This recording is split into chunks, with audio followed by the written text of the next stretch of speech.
Now, if you've been used to making hummus out of chickpeas, today I'm going to show you how to make chickpea curry from scratch. Okay? Yeah, let's get started. You're welcome to my new kitchen. You see how the process is starting because the kitchen is cute. Hi guys, welcome back to the channel. If you're a new subscriber, you're so much welcome. My name is Rita and I'm the cooking nurse, and we're going to be making chickpea curry from scratch. So what I have here are some dry chickpeas. They're medium size. These are also called gram. So if you see gram flour there, it comes from this. And the famous dipping sauce hummus also comes from these chickpeas. Usually they are just blended with tahini, olive oil, lemon juice, and just to make that sauce. So here we're just going to wash our chickpeas because they're from the market and we do not know, and then we're going to pour that water and put in fresh water, and we're going to keep these in here for at least overnight because we need them to drink up all that water and look fresh again. You see, they are full now. This is the next morning, so they are full now. They can peel easily. This is like a comparison. I had kept some of the dry ones. Look at this. Like the dry ones, the same chickpeas we had yesterday have doubled in size. Yeah, so soak them overnight if possible, and now you can just cook them. I'm just going to put them in my clay pot because it's easier and holds enough and regulated heat at a go, so it's going to be easy for my peas to cook in time, and it's not going to take a long time. It took me about 45 to 1 hour to cook these chickpeas into a soft and mushy texture, but if you hadn't soaked yours, or if I hadn't soaked these ones, it would take me over 3 hours to cook them until the perfect texture. So they are done. I seasoned them with some salt, so you may need to also because it's easier for them now to infuse with that seasoning, and you don't have to struggle with plain chickpeas when you're done and into cooking. Now everything is good. Let's get onto the curry. What you're going to be using is a heavy base pan, of course, and then I'm going to go in with about a tablespoon of olive oil, extra virgin olive oil, and a knob of butter just to enhance the flavor and make it more creamier.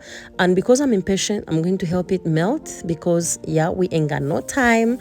And then I'll go in with my white onion, ginger and garlic mixture and toast this around until it's soft, fragrant and wilted.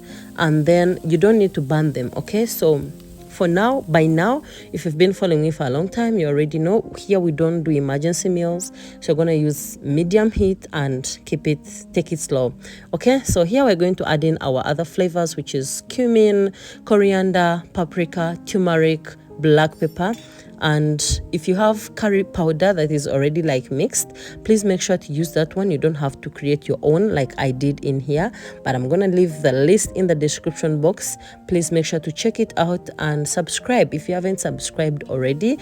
Give this video a thumbs up if you like it. And once the onions and the spices are well mixed, you're going to add in your chickpeas. Now these ones are not like mushy that they are going to be breaking all over the place, but if you want that, you can just blend maybe half just to make the whole curry thing a bit thick, but it's going to work out anyways. Now once the peas and the spiced onion mixture is already well incorporated, I'm going to go in with my tomatoes.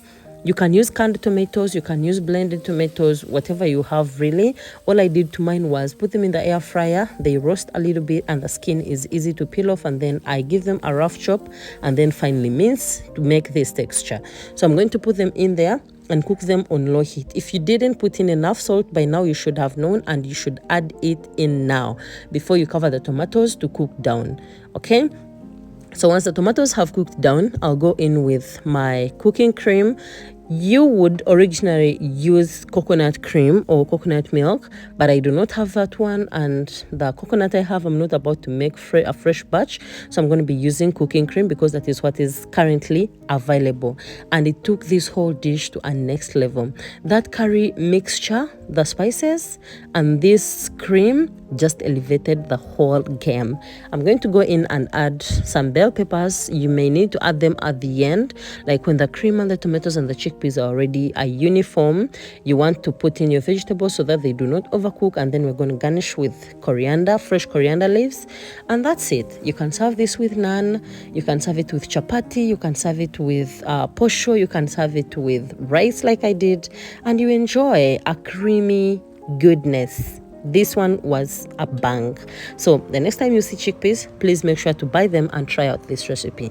I'll be seeing you soon in my next videos. Please subscribe if you haven't subscribed. Share this video with your friends on your statuses, wherever, and bye.